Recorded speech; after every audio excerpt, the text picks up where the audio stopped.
할렐루야. 귀한 은혜가 우리 모두에게 구체적으로 체험되어지는 나날들이 이어지기를 주님의 이름으로 축복합니다. 네, 벌써 8월이 많이 지났어요. 그래서 다음 주면 이제 마지막 주입니다. 이제 가을을 잘 준비해서 맞고 몸도 마음도 신앙생활도 시원한 그런 계절을 우리가 잘 맞기를 원합니다. 똑똑한 종교인 어리석은 성도라는 제목으로 우리 함께 8월 세 번째 주 주일 오전 예배를 함께 드리고자 합니다. 똑똑한 종교인 어리석은 성도, 이게 바뀌어야 될 것 같은데 성경은 종교인은 똑똑하고 성도는 어리석어야 된다는 것을 우리에게 직간접적으로 말을 해주고 있습니다. 나는 똑똑한 종교인인지 어리석은 성도인지 어느 편에 내가 더 가까운지를 확인하고 발견할 수 있는 이 아침이 되기를 원합니다. 이제 룻기서가 이제 4장으로 접어들었습니다. 이제 마지막 장이거든요. 룻의 이야기는 계속 나옵니다. 그런데 실제적으로 룻의 활동기는 3장으로 마무리가 됩니다. 이제 4장에는 룻이 안 나옵니다. 그냥 룻의 이름만 등장합니다. 이 이야기가 우리에게 전하고 있는 교훈은 어떤 것이냐 하면, 우리가 실제적으로 일하고 실제적으로 기도할 때에만 일이 진행되는 것이 아니라, 우리가 일하고 우리가 기도한 이후에 내가 그 현장에 없을 때에도 하나님은 사람을 통해서, 환경을 통해서 일하신다는 것을 우리에게 보여주고 싶은 겁니다. 그래서 여러분들이 중요한 것은 행동하는 것도 중요하고 기도하는 것도 중요한데, 그것과 더불어서 함께 일하실 하나님을 기대하며 기다리는 그 자세도 우리에게 너무나도 필요하다는 것입니다. 무슨 뜻인지 아시겠습니까? 따라서 기다릴 줄 아는 그 넉넉한 신앙인의 자세가 우리에게 너무나도 필요합니다. 여러분들 기도해 주셔서 제가 2박 3일간 집회를 잘 다녀왔습니다. 20년이 훌쩍 넘은 교회입니다.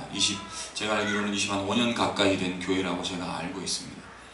2주 전에 제가 청년부 집회를, 그 교회로 제가 직접 가서 집회를 하고 난 이후에 그 청년부들이 이제 사이사이에서 이제 도전을 받고 뜨거워진 청년들이 이제 많아지기 시작했습니다. 그래서 결과적으로 말씀을 드리면 20 몇 년 만에 이렇게 청년부가 많이 간 적이 없었다. 도전을 받고 그들이 서로 막 독려하고, 우리 이번에 꼭 가서 말씀 집회 참석하자. 주제가 말씀이 답이다였거든요. 그리고 나서 서로가 이제 뭐 상처받은 자, 뒤로 처진 자들, 또 그만하고 싶어 하는 자들까지 다 포함되어 있었는데, 그들을 다 독려해서 다 데리고 왔더란 말입니다. 그래서 첫째 날 저녁에 3시간 반을 집회를 했습니다. 기도 시간까지도 친구들이 얼마나, 청년들이 뜨겁게 기도를, 하나님께서 회개의 기름 부음의 시간들을 허락해 주셔서 맨 땅바닥에 무릎을 꿇고 1시간 이상씩 무릎 꿇고 기도하는 청년들이 생겨나기 시작했어요. 제가 하면서 우리 성도들이 기도해 주고 계시는구나 라는 게 제가 느껴져서 너무 감사했습니다. 그래서 그 저녁에 3시간 반 이상을 집회를 하고 나서, 끝나고 나서 청년들하고 임원들하고 담당 목사님이 갑자기 뭔가를 이렇게 수근수근 이야기를 하더라고요. 그리고 저한테 직접 그 임원과 목사님께서 제게 찾아오셔서, 목사님, 저희가 내일 오전 프로그램을 다 빼기로 했습니다. 그래서 오전에도 말씀 타임을 한 타임을 좀 더 해주시면 어떨까요? 라고 즉석해서 이렇게 요청이 들어왔었습니다. 제 체력으로는 사실은 못할 수밖에 없었어요. 제가 뭐 능력이 있겠습니까? 체력도 건물만 크지 별로 이렇게 부실공사란 말입니다. 그래서 이제 그런 중에 있는데 청년들이 이렇게 말씀에 갈급해 본 적이 없다라고 이야기를 해주기 시작했습니다. 하나님께서 전적으로 은혜를 주신 거죠. 여러분들이 아시다시피 제가 하는 것이 한계가 있지 않겠습니까? 전적으로 하나님의 은혜를 주셨어요. 그래서 제가 힘겹게 알겠습니다 라고 하고, 밤이 새다시피 다시 기도하며 준비를 하고, 그 다음날 아침 9시부터 12시까지 또 쭉 이렇게 말씀 집회를 진행했습니다. 아이들이 피곤하면 졸잖아요. 그럼 우리는 어떻게 해요? 졸면 그냥 졸거든요. 아이들이 그 즉시 일어나서 뒤로 다 나갑니다. 졸지 않고 한 말이라도 더 듣겠다는 결단이 그 모습 속에서 보였어요. 이제껏 제가 청년부에 들어오고부터 청년부가 이렇게 말씀을 사모했던 적이 없습니다 라고 이야기를 해주는 청년들이 많았습니다. 하나님께서 우리들에게 여러분들을 통해서 기도해 주신 이후에, 또 기도해 주시는 그 시간에 현장에는 같이 없었는데 그곳에서 일해 주시더란 말이에요. 그래서 저는 우리 성도님들의 기도가 이렇게 힘이 있구나. 정말 또 욕심이 더 나는 거예요. 더 마음을 모아주시고 더 열심히 기도해 주신다면 앞으로 귀하게 우리 주마음교회가 사용되어지겠다. 그런 도전도 생기고 욕심도 생기고 막 열정도 생기고 여러 마음들이 저의 마음을 가득 채웠습니다. 그것처럼 룻은 3장으로 끝이 납니다. 등장하지 않아요. 그런데 4장에는 그 이후에 하나님께서 일하심, 기도했고 알았고 열심히 행동했던 것 이후에 하나님이 일하심의 사건들로 펼쳐가 주신다는 겁니다. 이제 보아스가 등장합니다. 1절 한번 읽어보겠습니다. 시작. 보아스가 성문으로 올라가서 거기 앉아있더니 마침 보아스가 말하던 기업물을 짜가 지나가는지라. 보아스가 그에게 이르되 아무개여 이리 와서 앉으라 하니 그가 와서 앉으매. 보아스가 성문으로 갔대요. 성문으로 갔다는 말은 법정으로 갔다는 뜻입니다. 성문에서 재판을 했거든요. 그래서 성문에 가서 간 사람과 그 있는 제사장들을 통해서 이제 안건을 내고 거기에 대한 판결을 해주는 데가 성문이란 말입니다. 그래서 보아스가 성문으로 올라갔다는 거예요. 재판을 제대로 하기 위해서. 그런데 여기에서 우리가 위로가 되고 힘이 되는 것은 보아스가 누구의 아들이에요? 기생 라합의 아들이란 말입니다. 그가 당당히 성문으로 올라가서 재판해달라고 말할 수 있는 처지가 사실은 아닐 가능성이 더 커요. 그런데 그는 무엇을 마음에 가득 담고 있습니까? 하나님이 주신 말씀을 가족 붙들고서 내가 쭈뼛쭈뼛 못 갈 처지임에도 불구하고 나는 하나님과 동행하는 자이기 때문에 내가 허세를 부리겠다는 뜻이 아니라 말씀을 붙들고 당당히 그 자리에 나가 내가 요구할 부분들을 요청하겠다는 거예요. 이 자세가 우리에게 필요합니다. 아멘. 저는 여러분들보다 잘난 게 아무것도 없어요. 아무것도 없기 때문에 저는 여러분들 앞에서 할 수 있는 자격과 조건이 저에게는 없습니다. 그럼에도 불구하고 하나님께서 부족한 저를 이 자리에 세워주셨다라는 그 사건 사실 하나만으로 저는 말씀을 힘있게 여러분들에게 선포하는 것이죠. 아멘. 보아스가 그랬습니다. 어머니 이야기를 하면 손가락질을 하면 얼굴이 울그락불그락 올라왔을 수도 있어요. 그럼에도 불구하고 보아스는 그 공식적인 장소에 걸어 들어가 지금 그 가문을 죽은 엘리멜렉의 가문을 물어주기 위해서, 기업을 물어주기 위해서 그 일들을 진행하고 있는 시간을 여기서 보여주고 있단 말입니다. 그렇다면 여러분들이 자격이 되냐 안 되냐, 지난 수요일에도 마찬가지고 염치 없이 왔어도 염치 없이 써주셔도 우리가 당당하게 기도할 수 있어야 된다는 그 야곱의 기도처럼 우리가 실력 없고 조건 없고 처지가 쉽지 않지만 우리는 기도할 때 어떤 자세로 요구할 수 있어야 된다고요? 당당하게 하나님께 기도할 수 있어야 된단 말입니다. 하나님 앞에 기도할 때만큼은 우리가 힘있고 당당하게 기도할 수 있는 우리 주마음교회가 되기를 주님의 이름으로 축복합니다. 아멘. 우리가 손에 든 건 없어도 주여. 모든 것 되시는 하나님을 우리가 아버지로 섬기고 있고 우리의 모든 것으로 우리가 붙들고 있단 말이에요. 그렇다면 우리가 당당히 그곳으로 올라가 하나님께로 나아가 주님을 힘있게 붙들고 기도해야 된단 말이죠. 아멘. 자, 그리고 중요한 단어가 두 번째 줄 초반에 있습니다. 보아스가 성문으로 올라가서 거기 앉아 있더니 그 다음 단어가 뭐예요? 마침이라는 단어입니다. 2장 초반, 3장 거기도 보면 마침, 우연히 이런 단어가 많이 나온다고 말씀드렸습니다. 마침이라는 단어는 하나님이 희한하게 그때에 라는 뜻이에요. 자, 그런데 보아스가 성문으로 올라와서 거기 앉아 있더니 마침이라고 단어가 붙어 있습니다. 하나님께서 희한하게 마침이라는 단어를 붙여주셨어요. 그런데 보아스가 말하던 기업 물을 자가 지나가는지라 보아스가 그에게 이르되 아무개여 이리로 와서 앉으라 하니 그가 와서 앉으매 할 때 아무개에게는 마침이 없어요. 이게 보이십니까? 보아스에게는 하나님께서 예정하시고 딱 붙들어서 일하신다라는 마침자가 붙어 있는데 아무개에는 마침이라는 하나님의 기막힌 우연의 그 설정이 없단 말입니다. 우리에게는 하나님의 우연히 하실 것만 같고 우연히 하신 것만 같은 이 마침이라는 하나님의 일하심의 그때가 항상 우리에게 있어야 우리에게 힘이 있단 말입니다. 이게 없으면 우리가 힘이 빠져요. 그래서 하나님의 손길, 하나님의 그때 합당한 그 시간에 하나님이 일해주셨다는 게 우리에게 체험되어져야 우리가 영적으로 육적으로도 이 땅에서 힘을 낼 수 있단 말입니다. 하나님의 그 우연한 손길을 하나님의 그 마침의 때에 경험하시기를 주님의 이름으로 축복합니다. 아멘. 자, 아무개가 나옵니다. 아무개. 어떤 분은 아무개, 아집사 이렇게 얘기를 하던데 아집사래, 아집사. 며느리, 두 며느리 중에 룻과 함께 한 명의 며느리 이름이 뭐예요? 오르바입니다. 기억하십니까? 룻과 오르바. 오르바는 이방 여인이기도 했지만 입을 맞추고 모압으로 간 사람입니다. 그 여인의 이름 오르바도 성경에는 기록되어 있거든요. 근데 이 아집사 아무개는 기록이 안 되어 있습니다. 왜 그럴까? 이제 여러 가지를 추정할 수 있고 추측할 수 있는데 일단 첫째, 보아스는 이를 보호해 줬습니다. 글로써 기업을 물어서 그 가문으로 인해서 하나님의 계보가 다윗이 태어나고 예수 그리스도가 태어날 수 있는 계보로 선택을 예정을 하셨잖아요. 만약에 보아스가 아니었다 해도 이가 1번이었다면 그를 통해서 일을 하셨을 거예요. 하나님의 택한 가문이니까. 그런데 그가 그것을 노했어요. 그러면 이 아집사 본명이 뭔 줄 알아? 라고 이렇게 성경에서 이야기해 줄 수 있는데 보아스는 그를 이야기하지 않아요. 그냥 아무개요 라는 그 이야기로 진행했다는 것을 우리가 성경을 통해서 볼 수 있습니다. 그래서 보아스가 아무개를 보호하는 것이다. 신앙생활을 하다 보면 우리가 잘 아는 분들과 함께 하든 잘 모르는 분들이 함께 하든 우리가 의도치 않던 의도하든 그 상대방의 이야기들을 우리가 알 수 있습니다. 들을 수 있어요. 그리고 궁금해할 수 있습니다. 그게 좋은 것이든 좋지 않은 것이든 우리가 무조건적으로 다 오픈해줘야 될 필요는 없다는 거예요. 보호해줘야 될 것들이 분명히 있다는 겁니다. 신앙생활을 많이 하신 분들이 오실 수도 있고 완전 처음 하시는 분들이 오실 수도 있습니다. 그때 우리가 지혜롭게 기도하며 보호해줘야 될 것이 무엇고 인정해야 될 것은 무엇고 가려줘야 될 것은 무엇인지 우리가 서로 지혜를 구해야 되는 거예요. 그거 되지 않으면 내가 아는 것을 그 사람을 내가 소유하고 있는 것처럼 생각할 수도 있어요. 그러다가 둘 다 상처받는 일도 생길 수 있습니다. 어떤 교회는 소수의 성도와 목회자의 관계가 이제 선이상으로 친한 그런 교회들이 있습니다.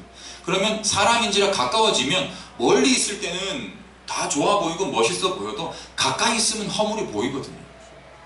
저희 집사님 한 분이 저를 처음에 뵀을 때 멀리서 봤을 때는 이렇게 허우대가 멀쩡히 보였다 그러더라고요.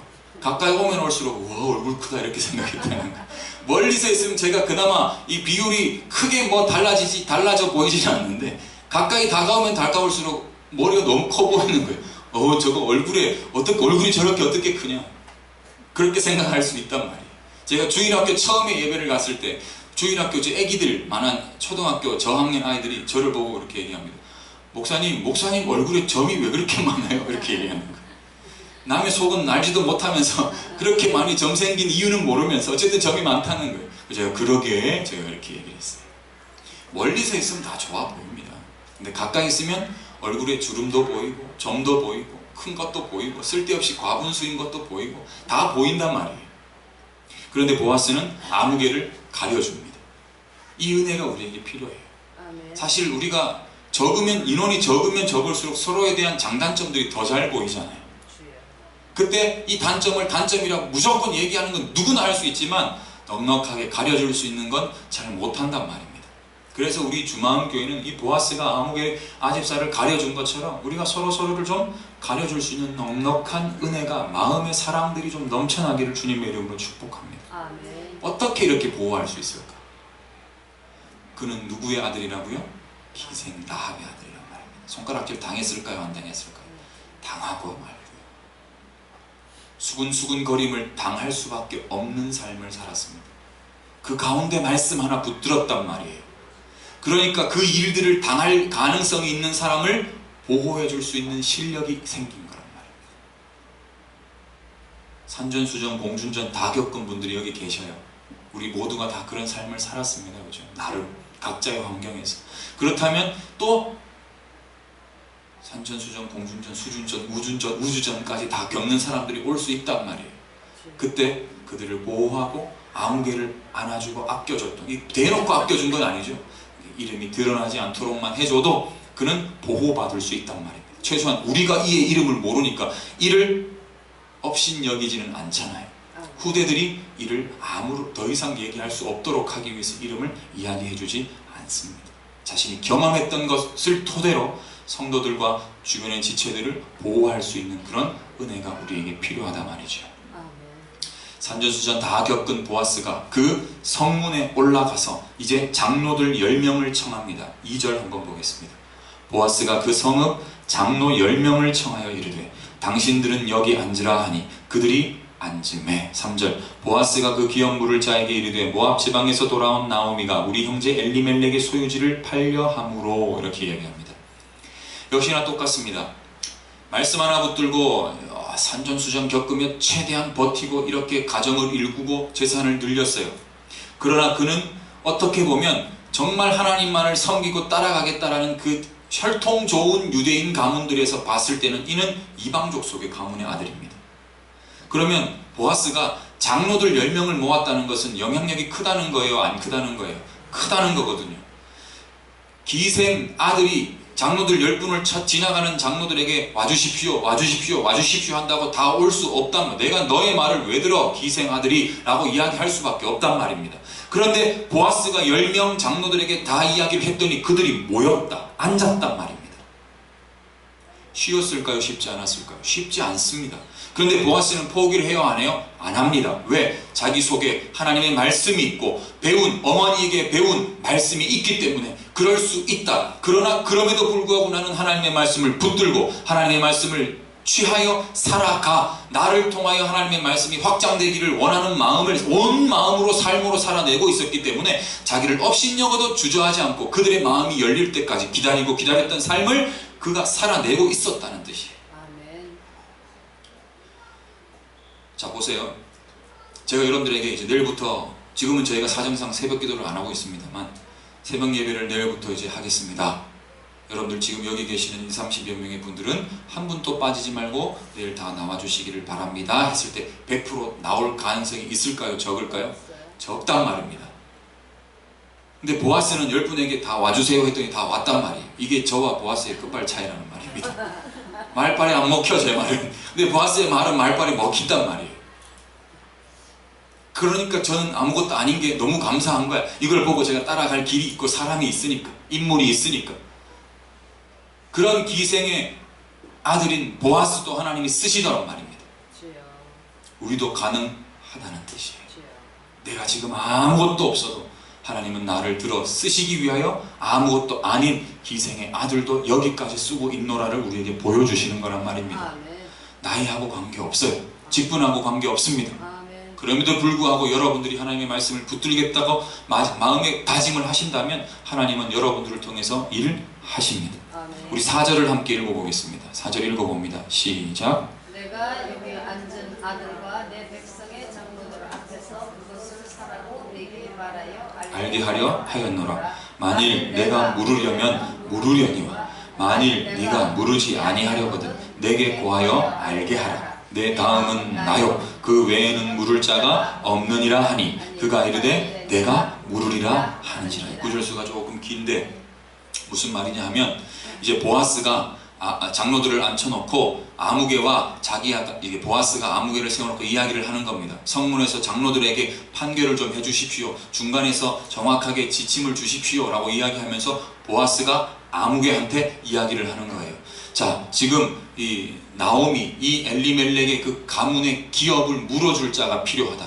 기업을 물은다는 것은 땅을 사주고 자녀를 대신 낳아줘서 그의 가문에 얹어주는 거예요. 그러니까 사준 사람이 그 기업과 땅과 자녀들을 다 자기 걸로 만드는 게 아니라 죽은 엘리멜렉의 가문의 호적의 아들을 넣어주고 팔렸던 땅을 다시 자기 돈으로 사서 그 죽은 엘리멜렉의 가문의 땅으로 다시 등기부등본에 올려줘야 된다는 뜻이에요. 첫째, 돈이 많이 들겠죠. 정성이 많이 들겠죠. 시간이 많이 들어갑니다. 그런데 전부 다 그건 누가 손해를 봐야 되는 거예요.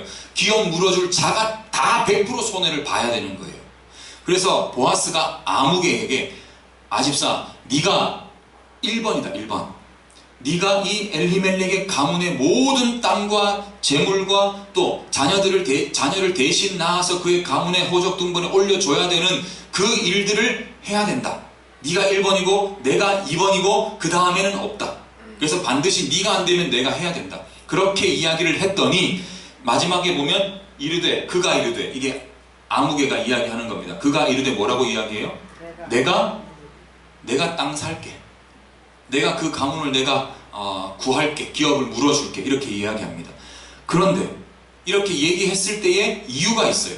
너무 구체적으로 생각을 하지 않았고 눈에 보이는 이득만으로 그가 판단을 했다는 것이 뒤에 나옵니다. 왜? 5절에 보아스가 설명을 하고 6절에 계속 이야기를 하는데 5절 한번 보겠습니다.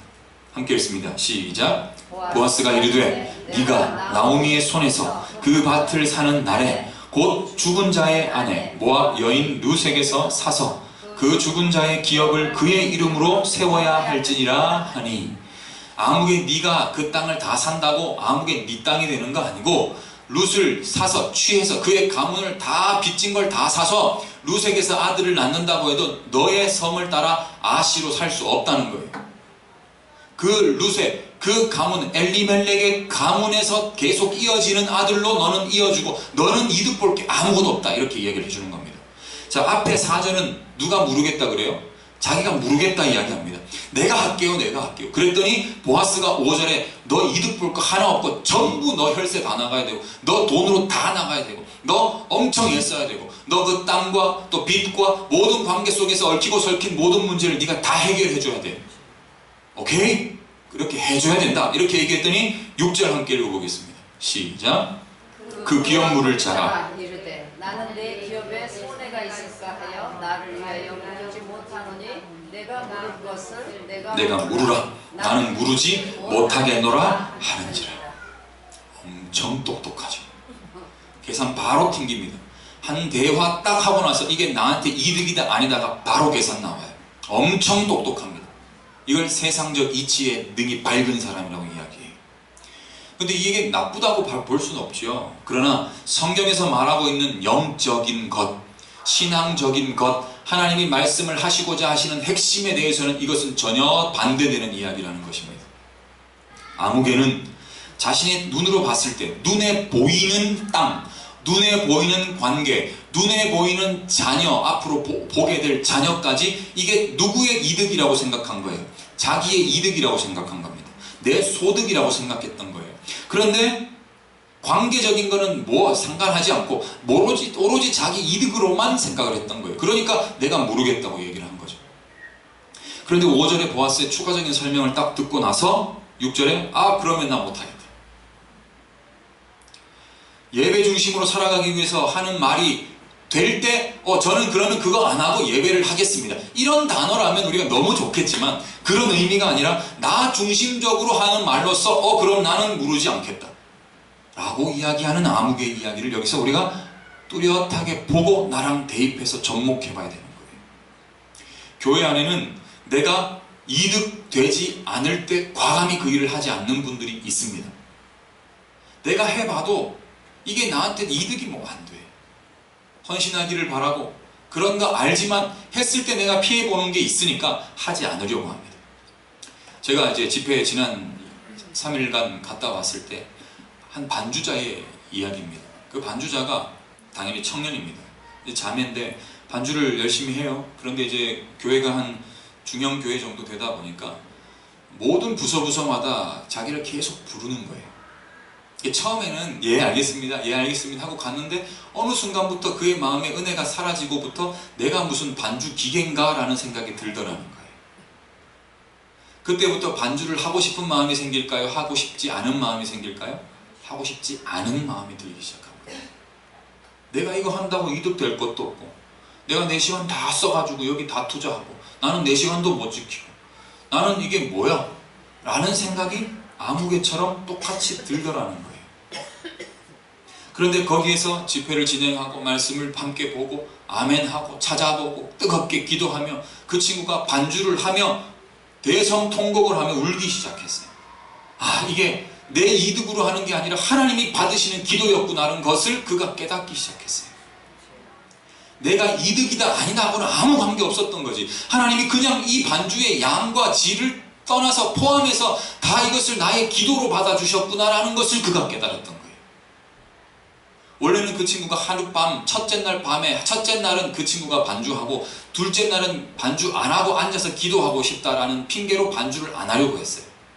이해합니다. 그죠? 힘들면 안 할 수 있으니까. 저도 여러분들이 뭔가를 하시다가 힘들다 그러면 그러면 그만두시고 예배하세요. 앉아서 하세요. 저도 그렇게 얘기할 수밖에 없을 거예요. 뭐 어떡하겠어. 자기가 하기 싫다는데. 그래서 오케이. 저한테는 그런 얘기는 안 하고 그들 공동체 내에서 그런 얘기가 있었더란 말입니다. 그런데 둘째 날 반주를 훨씬 못하는 친구가 반주를 해주기로 했는데 이동하다가 차문에 손가락 2개를 끼워가지고 반주를 못하게 됐네.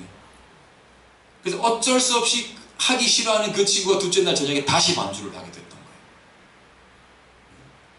그때는 하나님께서 그에게 은혜를 주시는데 억지로라도 시켜주셔서 나중에 너무 감사했다는 거예요.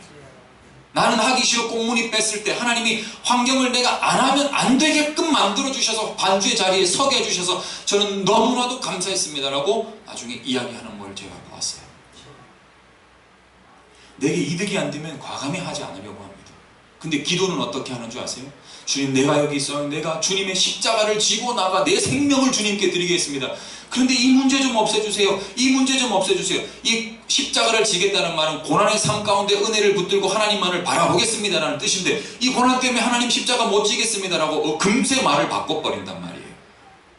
그게 우리의 온 모습이라는 거죠. 이득이 있으면 과감히 안 합니다. 또 드러나지 않으면 일 안 해요.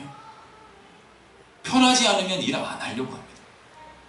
그리고 해도 알아주지 않으면 금방 안 해버려요. 우리 주마음교회는 그런 일들이 일어나지 않기를 간곡히 바랍니다. 아멘. 그거 하나님이 원하시는 거 아니에요.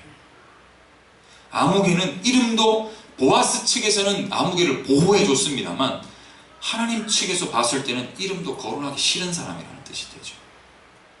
우리가 드러나고 싶지 않고, 아니 드러나기를 바라고, 알아주기를 바라고, 이득이 안 되면 안 하고, 전부 다 어떤 속성에 들어갔다는 거예요.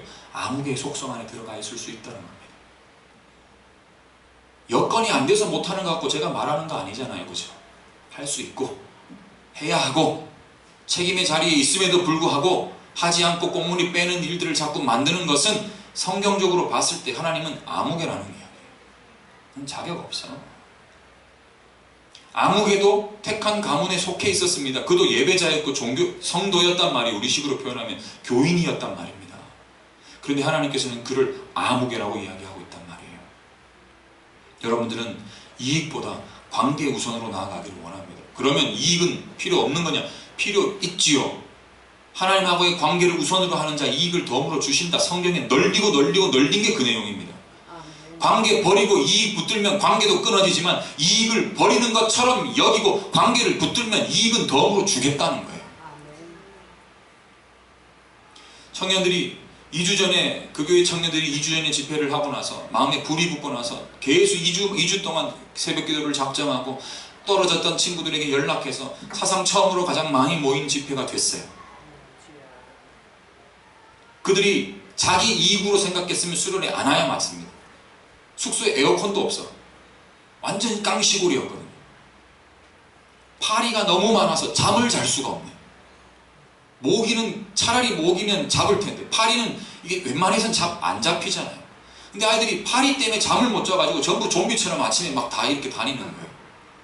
저도 숙소에 선풍기만 이렇게 있고 창문을 열어도 바람이 통하지 않는 구석방에 창고방에 있어가지고 제가 그곳에서 베개도 없이 이불도 없이 라꾸라꾸 침대 위에서 혼자 이렇게 불쌍하게 이렇게 하룻밤을 잤어요.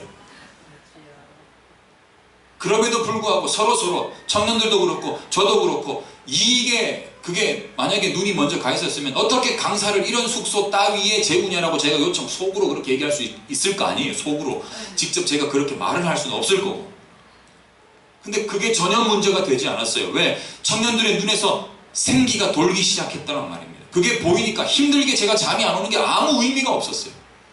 3시간, 4시간 다시 집회를 추가로 요청을 해도 제가 예, 하겠습니다라고 했던 것은 그게 형식적인 제안이 아니라 정말 말씀이 먹고 싶어 목이 타들어가고 있다는 그 말이 제게 들리고 마음에 들렸기 때문에 제가 오케이 하겠습니다. 그랬더니 회개에 불이 붙기 시작하고 둘째 날 저녁에는 더 오랜 시간 하나님께서 그들을 기도하게 하셨어요. 30대 청년들부터 20대 초반 20살부터 30대 초중반 청년들 결혼 곧 해야 되는 예비 부부까지 다 나중에는 다 들어왔어요. 안수 집사님들도 다 들어오시고 서로 부둥켜 안고 서로 울며 서로 교회를 더 사랑하고 지키지 못했고 서로를 더 배려하고 아끼지 못했다라는 그 기도의 회개가 터져 나오니까 제가 기도 인도를 하다가 기도 인도를 안 해도 하나님이 그 공간에 기도를 인도하시다란 말입니다. 제가 안 해도 하나님이 다 하셨어요. 그러면서 아이들이 제가 수련회나 집회를 많이 다녀봤지만 청년들이 직접 롤링페이퍼를 빽빽하게 수페이지를 적어갖고 주는 일은 잘 없거든요. 근데 모든 참석자들이 저한테 빽빽하게 양도 막 엄청 많이 적어가지고 그들의 마음을 담아서 롤링페이퍼를 저에게 한 책을 만들어서 줬어요. 이제껏 저는 말씀을 안 보면서 말씀의 사람이라고 얘기했던 그 모든 가식들을 하나님 앞에 회개하며 목사님 감사합니다. 다음에 또 기회가 되면 와주세요. 목사님의 사역을 위해서 기도하겠습니다. 가감없이. 이게 보세요. 교회는 제가 여러분들을 초청하는 입장이잖아요. 그래서 제가 하고 싶은 말을 잘 못해요. 그렇겠죠? 제가 뭔가를 잘못하시는 분들이 계시거나 성경을 기준으로 조금 보완해 주시기를 바라는 분들이 계셔도 제가 이렇게 꿀꺽 삼키기를 먼저 한단 말입니다. 근데 저를 불러준 곳에서는 제가 가감없이 이야기하거든요. 자세가 틀리면 똑바로 앉아라.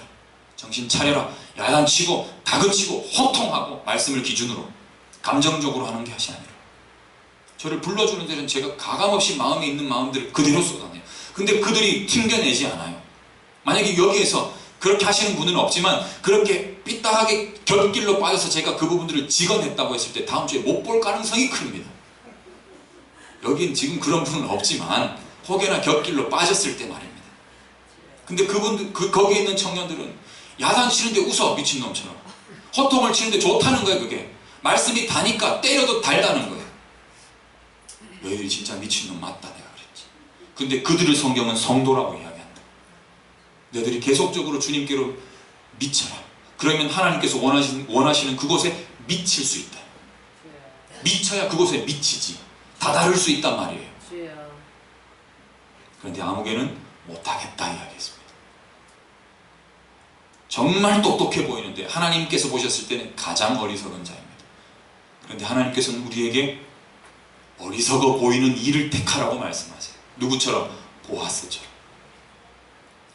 자, 7절 제가 읽습니다. 옛적 이스라엘 중에는 모든 것을 물으거나 교환하는 일을 확정하기 위하여 사람이 그의 신을 벗어 그의 이웃에게 주더니 이것이 이스라엘 중에 증명하는 전례가 된지라. 이게 신명기 25장 9절의 말씀, 그러니까 하나님의 율법을 그대로 갖다가 법으로 이렇게 갖다 넣은 거예요. 어떠한 일이 생겼을 때 신을 벗어서 증표로 주고 그걸 이제 증거인 표로 주고 이제 그 조건과 그 자격 그것들을 이순위로 넘겨줘라. 이제 이 말입니다. 그래서 신을 벗어줍니다. 그 다음에 8절 우리 함께 읽어보겠습니다. 시작. 이에 그 기업물을 잡아 보아스에게 이르되 내가 너를 위하여 사라 하고 그의 신을 벗는지. 아무개가 신을 벗어서 보아스에게 넘겨주는 장면입니다. 그리고 나는 무르지 않을 거니까 네가 너를 위하여 사라 이렇게 얘기합니다. 여기서도 이 사람의 식견이 상당히 짧다는 거죠. 보아스는 자기를 위하여 자기가 사는 게 아닙니다. 하나님을 위하여 자기가 사서 그들에게 주는 거지. 근데 아무개는 내가 나를 위하여 사려고 했다가 내가 나를 위하여 이득 볼 게 없으니까 안 샀단 말이에요. 고작 한다는 말이 네가 너를 위하여 사라 이렇게 얘기합니다. 신앙생활은 미련해 보이고 어리석어 보이지만 내가 나를 위해서 사고 안 사고의 문제가 아니라 하나님의 이름으로 그것을 사서 하나님의 이름으로 주는 게 신앙생활이라는 거예요. 아멘. 이런 삶이 우리에게 너무나도 필요한 겁니다. 하나님께 아무개는 우리의 모습과 비슷하지는 않을까? 돌아봐야 돼. 자신을 위해서 하는 신앙생활, 손해하고 손해받고 손해를 입고 또 싫어지면 안 하는 헌신? 그게 정말 헌신인가 말이에요. 하나님께 드리는 것. 헌신은 뭘 드리는 거예요? 신이 무슨 신입니까? 몸신이지 않습니까? 헌신은 몸을 드리는 게 헌신입니다. 입을 드리는 게 아니라. 헌금, 나에 있는 금전을 드리는 거고, 헌신은 내 몸을 주님께 드리는 거 아닙니까? 헌입, 그렇게 얘기 안 합니다. 헌신이라고 이야기하죠. 보아스는 자기가 자기를 위하여 사는 게 아니라 엘리멜렉 형제인 죽은 엘리멜렉의 이름으로 사주는 거예요. 자신의 이름은 남지 않습니다. 이득 없어요. 손해만 대입다 큽니다. 그런데 보아스는 엘리멜렉 이름으로 그 가문의 땅과 빚을 다 탕감해주고 그의 가문에 진정한 하나님의 이름이 이어질 수 있도록 마련해 준다는 겁니다. 여러분들에게도 이런 삶이 정말 편하게 시작되기를 주님의 이름으로 축복합니다. 아멘. 하다 보면 하기 싫어질 때가 있을까요? 없을까요? 저도 있습니다. 저도 하기 싫을 때가 있어요. 근데 저는 할 수밖에 없으니까 하는데 그게 제게 복이란 말입니다. 무슨 뜻인지 아시겠어요? 저는 하기 싫을 때도 여러분들보다 더 많을 수도 있어요. 그런데 저는 억지로라도 해야 되거든요. 그런데 억지로라도 할 때 제게 주시는 은혜가 여러분들보다 더 클 때가 많다는 겁니다. 아멘. 그러니까 여러분들은 억지로라도 하는 것이 복이고 은혜임을 아셔야 돼요. 아멘.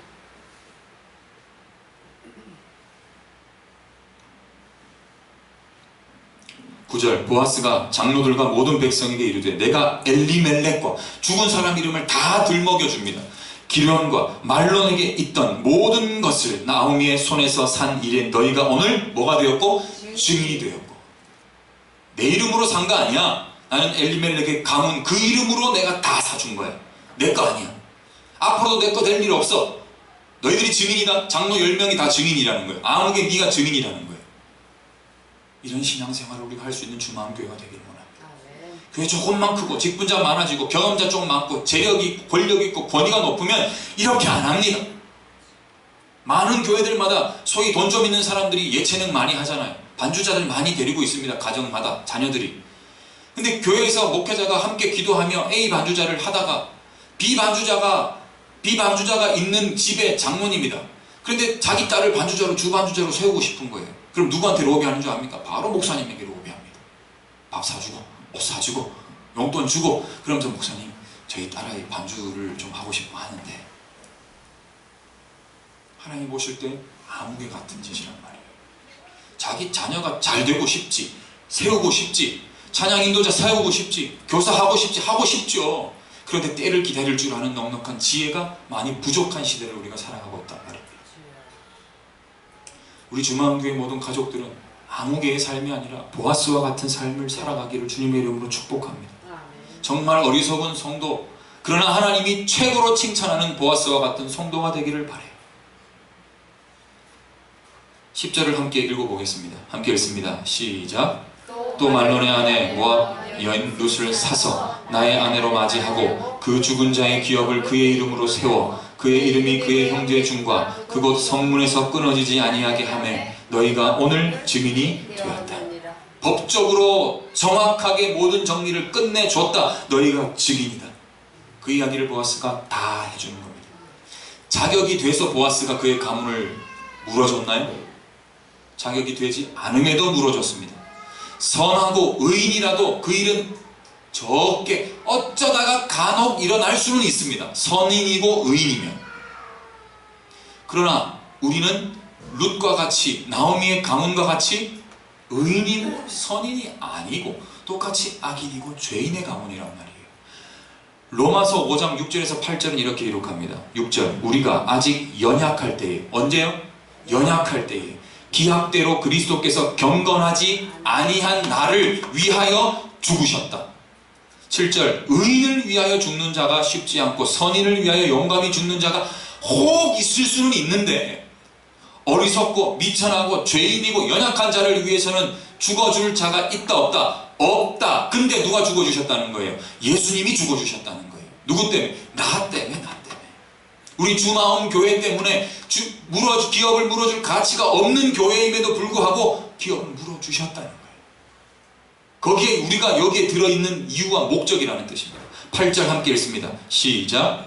우리가 아직 죄인 되었을 때에 그리스도께서 우리를 위하여 죽으심으로 하나님께서 우리에 대한 자기의 사랑을 확증하셨느니라.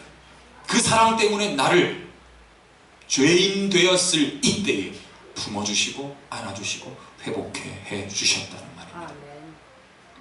말씀을 정리합니다. 가장 큰 축복, 가장 큰 이득은 하나님의 법과 말씀을 지킴으로 기업을 무르는 삶이 가장 큰 축복입니다. 믿으십니까? 그러나 자신의 것을 희생하고 손해보며 결국 자신의 이름도 남기지 않는 그 일이라는 것을 깨닫고 제대로 하는 겁니다. 그것을 축복으로 여기는 겁니다. 아무개는 눈에 보이는 축복, 아니 그건 축복도 아니죠. 눈에 보이는 복을, 보아스는 보이지 않는 하늘의 기업을 볼 줄 알았던 사람입니다. 그럼 나는 아무개의 눈인가 보아스의 눈인가 보셔야 돼요.